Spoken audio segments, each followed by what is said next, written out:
परिवर्तन सृष्टि का नियम है, परंतु किसी न किसी कारणवश हम स्थिर हो जाते हैं, परिवर्तन का विरोध करने लगते हैं और इसलिए हमारे विचार तालाब के ठहरे हुए जल की भांति हो जाते हैं, मैले हो जाते हैं। यदि इस जल की भांति निर्मल रहना है, स्वच्छ रहना है, तो बहना सीखिए, समय के साथ चलना सीखिए, परिवर्तन का स्वागत करना सीखिए।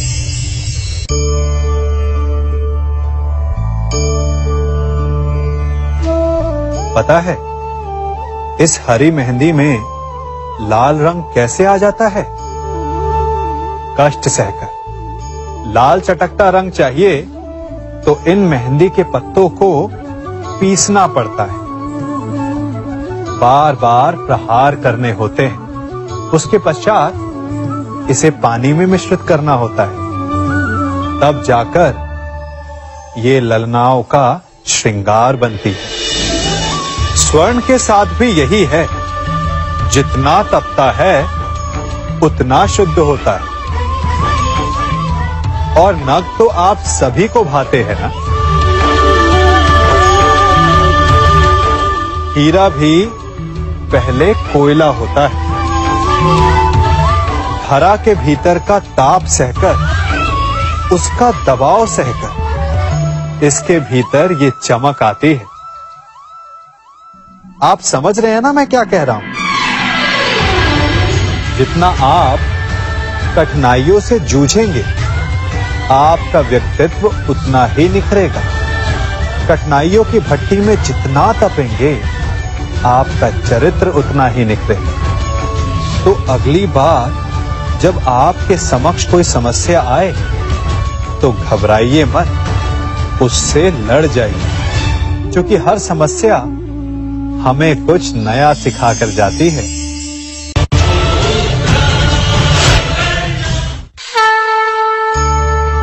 मनुष्य है ना हम, भय तो लगेगा ही। भय धन हानि का हो या मान हानि का, आप भय को बुरा समझते हैं ना? भय हानिकारक हो सकता है, परंतु लाभदायक भी।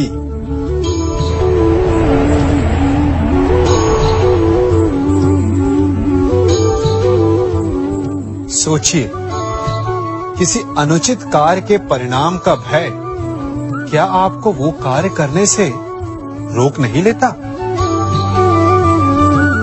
रोकता है, परंतु अनुचित कार्य हो जाने के पश्चात उसे संसार के समक्ष ना लाने देने का भय हमें एक के पश्चात दूसरी भूल करने पर विवश करता है।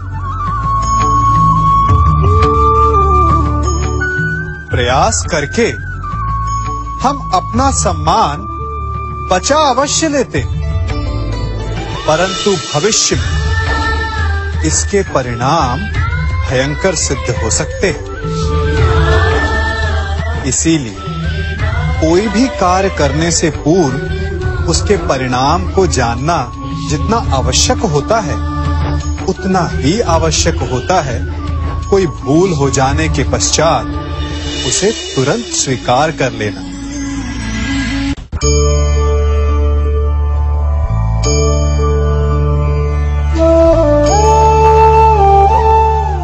आप जिनसे प्रेम करते हैं, सदा उनके समीप रहना चाहते हैं, नहीं चाहत पर उनका मार्गदर्शन करते रहेंगे, तो आपकी संतान स्वयं मार्ग चुनना कैसे सीखेगी?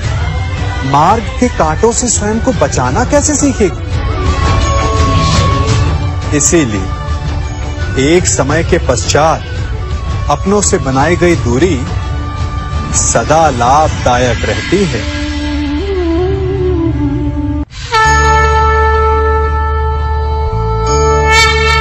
सूर्य उदय से ठीक पूर्व रात्रि तनिक अधिक गहरी और गाढ़ी हो जाती है।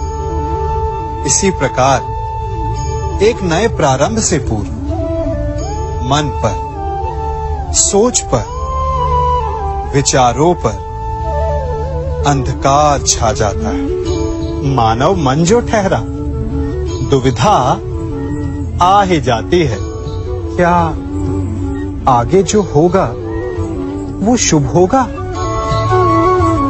क्या जीवन में जो हम पीछे छोड़ आए हैं वो कहीं भूल तो नहीं? ऐसे में क्या करना चाहिए? केवल एक उपाय, आगे बढ़ें।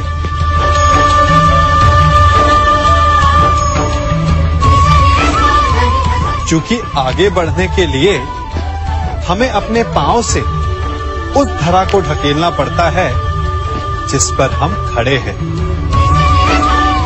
जहां मार्ग ना हो वहां लक्ष्य नहीं भूलना चाहिए। बस एक नया मार्ग बनाने का परिश्रम करना चाहिए। चूंकि नया मार्ग बना तो लक्ष्य मिलेगा ही, और यदि लक्ष्य नव निर्माण का हुआ तो मार्ग भी बनेगा।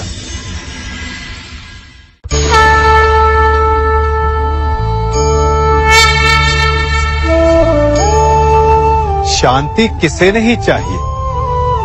मानव युद्ध भी शांति के लिए ही करता है, और संधि भी।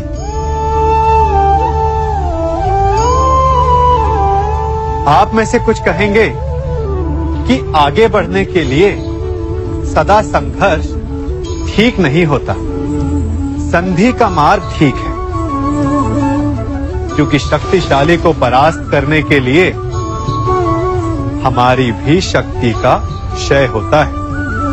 वो शक्ति जिसे हम विकास में लगा सकते हैं। परंतु शक्तिशाली से मित्रता करने से पूर्व क्या ये जान लेना उचित नहीं कि शक्तिशाली का मंतव्य क्या है? कहीं उस संघर्ष से बचकर हम एक बड़े उत्पाद को तो जन्म नहीं दे रहे? क्योंकि सर्प से मित्रता आपको शांति नहीं देती, अपितु सर्प को अवसर देती है कि भविष्य में वो आप डस सके।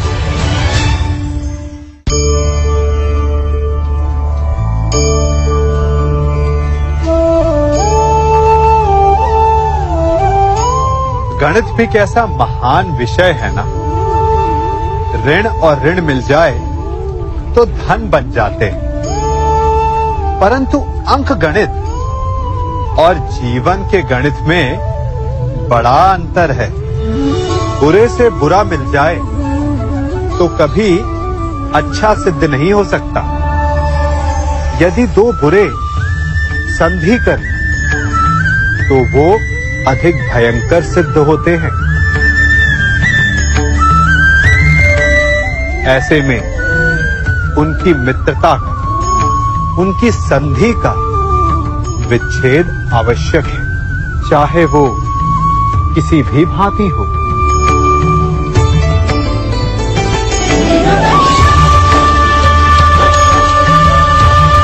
यदि खूंटा धरती में फंस जाए तो सदा खूंटे पर प्रहार नहीं करते, कभी कभी धरती को भी खोदना पड़ता है।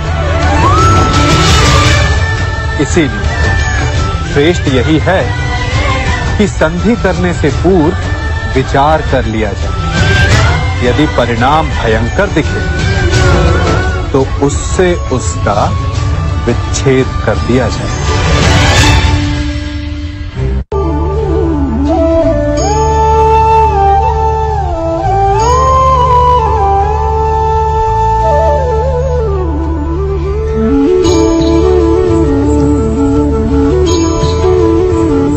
कर्म हमारे जीवन का एक अभिन्न भाग है। कर्म सभी करते हैं, परंतु क्या कर्म करने से पूर्व एक बार विचार करते हैं? क्या सोचते हैं कि प्रत्येक क्रिया की प्रतिक्रिया अवश्य होगी और वो किसी और कर्म, किसी और फल को जन्म देगी?